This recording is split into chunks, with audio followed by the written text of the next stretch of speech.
homegrown wheat. It's more nutritious than most of the imported cereals here, but it's also more expensive. In the 1970s, Yemen was self-sufficient in wheat, but now it imports over 80% of the crop. Local wheat is becoming a scarce commodity here in the old town in Sana'a.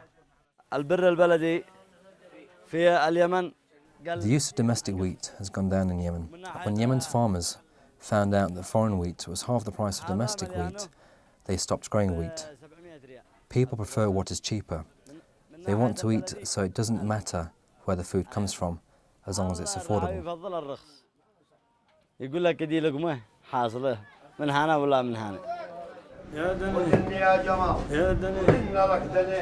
Bakers pray for peace while they make bread.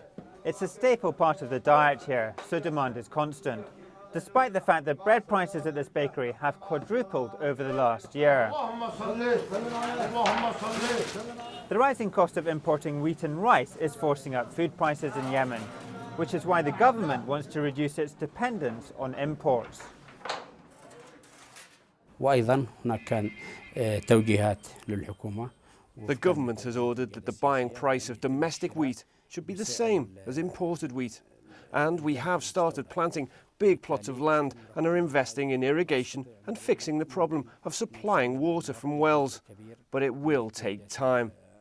Wheat production will increase, covering a large portion of domestic needs. One of the biggest strains on agriculture here in Yemen is the production of khat.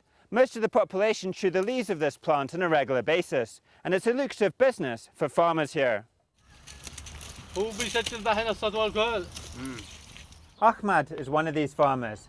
He also grows wheat, but khat is twice as profitable.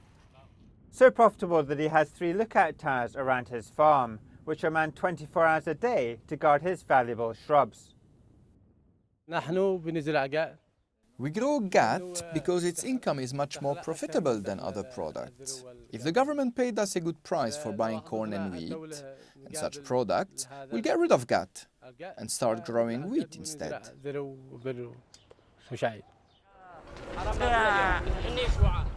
The reason farmers are growing more of this mild narcotic plant is demand. Consumption of khat is rising. 70% of the male population chews it on a regular basis. It's embedded in the culture here, but it's also a drain on productivity and an expensive pastime for a country where over 40% of the population lives on less than $2 a day. The challenge is how to convert this type of activity into a more food activity. So that's the dilemma, food or khat. What's the choice? The good thing is that it's no longer a taboo. The government is aware of that. The international community is aware of the problem that khat is causing. Nobody is saying we will stop, we will eradicate khat, but we can combine the production of khat with something else.